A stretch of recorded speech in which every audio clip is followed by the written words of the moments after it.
लावण्या,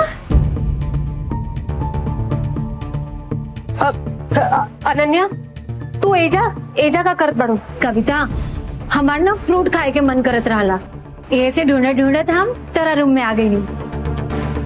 ओ sorry, वो हमार पैर फंस गई और गलती से चाकू ने चल गई। तू चला, हम तोहरा के फ्रूट काट के देता नहीं।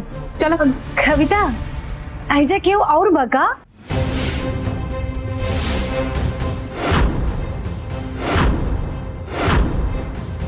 अरे कविता, तू ऐसे काहे डर गई लो? जैसे कि हम तार को ना गलती पकड़ ले बानी।